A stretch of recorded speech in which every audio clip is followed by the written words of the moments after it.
Great, well, thank you so much for having me. Have you ever stayed in a luxury hotel suite?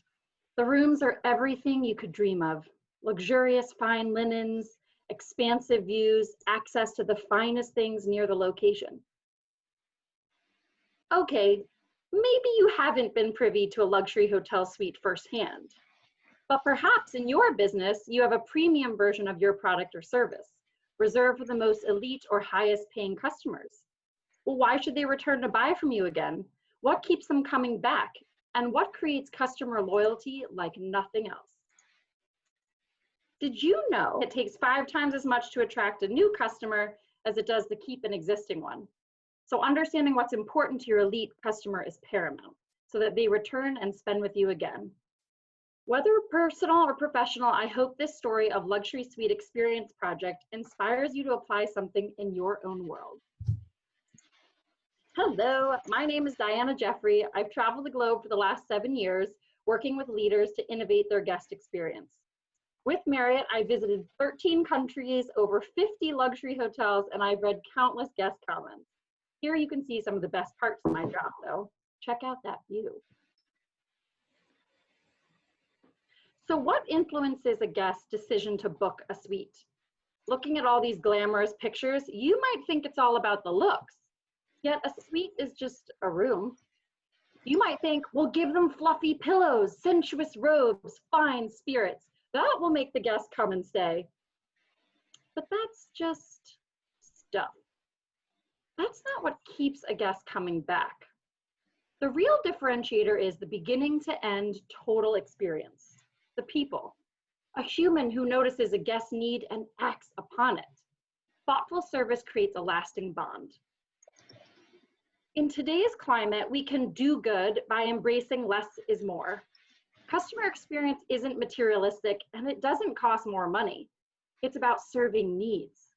By reducing stuff overload, we strip away to what really matters. A heartfelt service connection by an amazing team gains loyal guests. So here's an example from my travels, a hotel looking to enhance its premium experience. I was invited to the Addition, a sophisticated hotel in a cosmopolitan city with many happy guests. But we noticed that the suites weren't being booked as often, and we wondered what value was worth guests paying a premium for the suites. So we gathered a team of hand-selected individuals who were close to the guest experience and who were open-minded. I served as facilitator. We set to work using innovation principles to curiously learn about our challenge. First, we analyzed.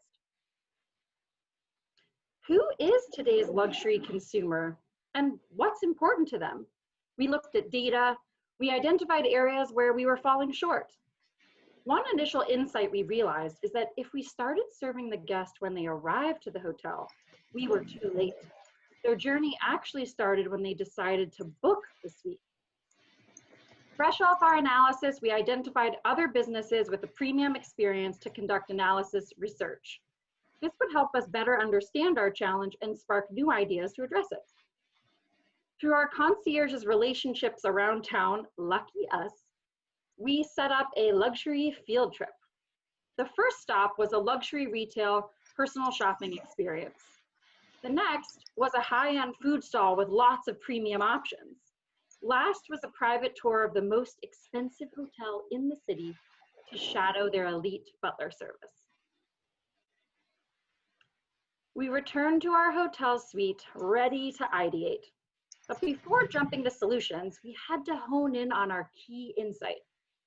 What is a premium luxury guest's most important need? To feel that you are fully there for them and unbounded by physical location. Woohoo! We used this and other insights to brainstorm ideas, and in narrowing down those ideas, we applied our brand lens. What might work for a fancy, stuffy hotel would not work for our modern, enchanting Addition brand. We applied the less is more lens, doing good by not adding additional costs, stuff, or complicated tasks. And this prioritization got us to our big 3 concepts. 1, before the guest even arrives, get to know the guest. Why are they traveling? Who are they with? What's unique about them? Answers give clues about how to customize in-person food selections, concierge recommendations, and sensory elements. 2, A personal host. One go-to contact during the guest's entire stay to make that personal service connection. And lastly, access to exclusive events by capitalizing on our expert staff. For example, a private liquor tasting with our master mixologist, as shown here, working his magic. The project team won support from senior leadership to pilot these concepts, and we set to work. Guests were enthralled by the new suite experience, and before COVID struck, the hotel was on target for a 23% increase in suite bookings. We will see what happens when travel opens up again. In summary, to enhance and build loyal customers for your premium offering or your at-home guest room, A, do good, buy less stuff, more focus on customers' needs. B, craft the total journey, drawing insights from those who are closest to the customer. And C, be curious, learn about your customer to make it seamless for them. Finally, people matter. So hire great people, provide them the resources to give heartfelt service that makes a lasting connection.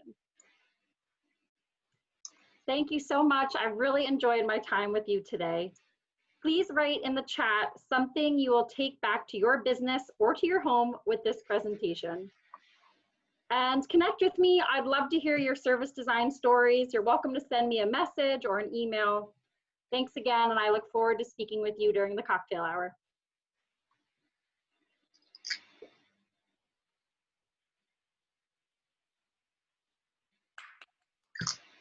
All right, thank you.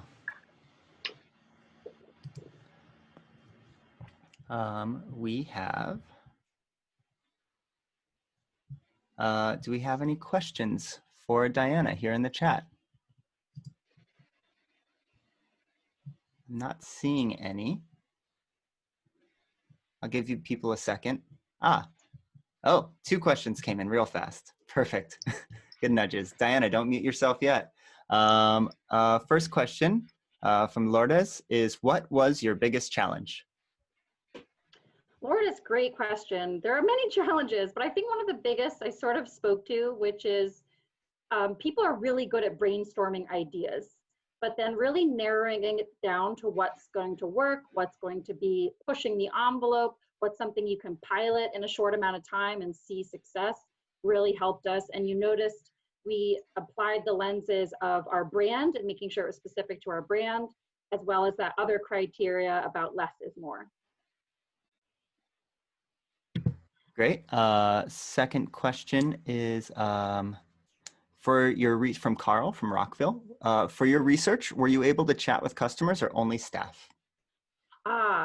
Thank you, Carl. I think you're right. If we had more time, we would be able to go out and speak to customers directly. And I know that's a big part of service design.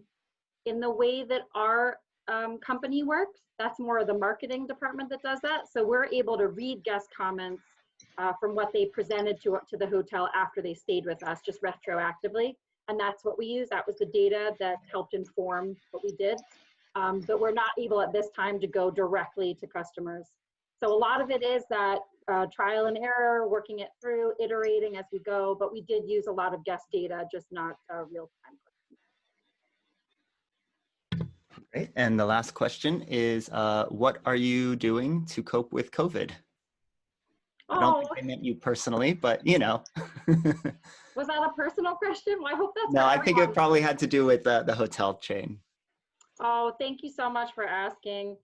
As you probably have heard, many of our hotels have closed down, and it's quite sad as many people are out of work or waiting to go back.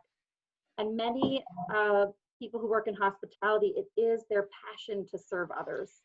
So it's really hard for them to just be home and not have a place to put their pride and their energy. So we're really hoping, we're seeing some positive movement in the Asian market.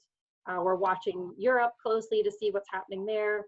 And we do hope that our hotels will be running full steam again. And I shall say there are many hotels that are still open. There's just much less travel going on. All right. Well, thank you so much. Thank you. People can't clap, but maybe you can jazz hands. Yeah, we got lots of jazz hands. Love it.